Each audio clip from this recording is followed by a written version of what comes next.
Nom sak na te Zong in ka lan tri Hau sak na te Zong in ka lan tri Ma se hei hi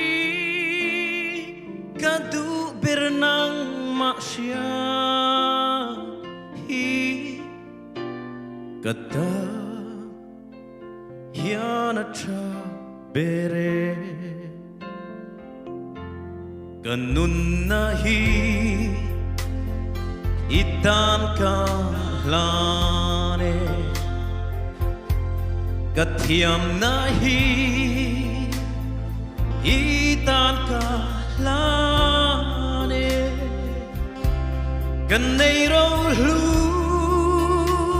Le ka hun lu Zong te Ita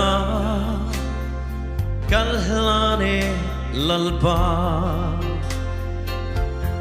Shia tian le zua Te hi kava duwe Ima ngay na Le ko ngay na te hi Shia tiang ila Santolo te Chia tian le zua Te hi ka va du e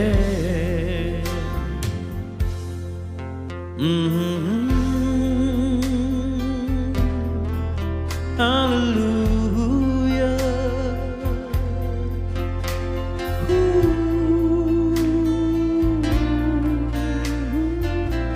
Đi bên không?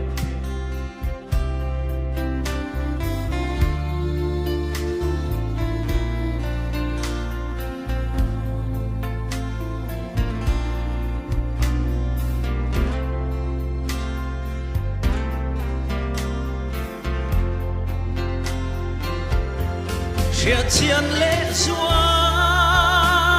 Te hi ka va duwe Zai pui te le Ima ngay na Le ko ngay na te hi She chiang ila She chiang ila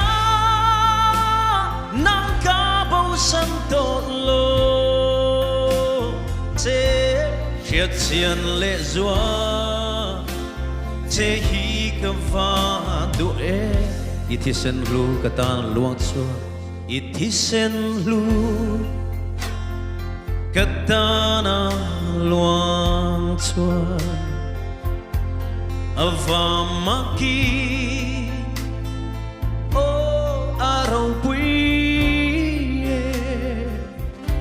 Mi shing finna Hiana tui pa Lullo ve Lalpa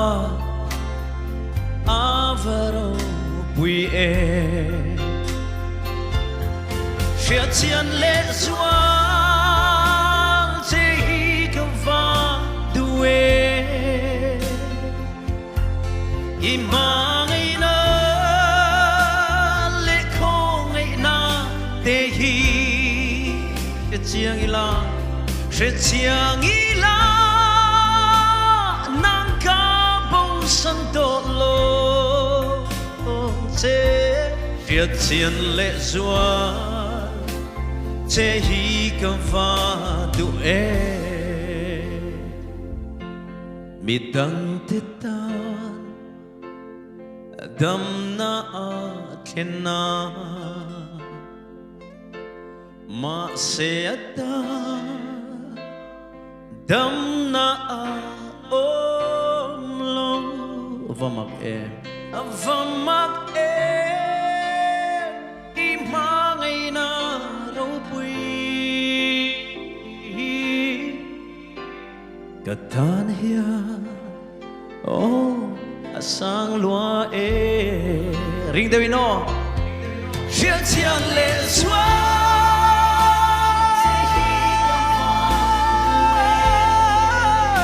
Isu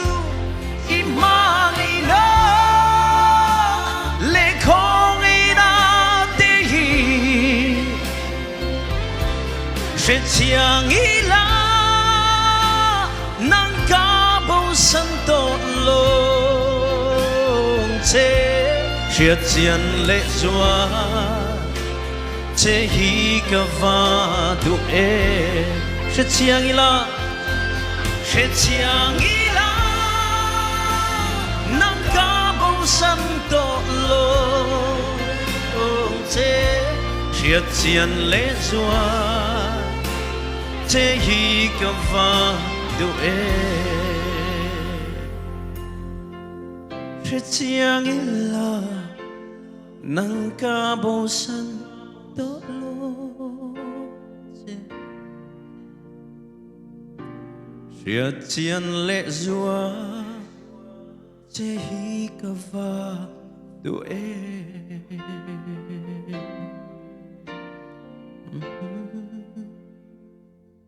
Hallelujah. Alpa sa fakin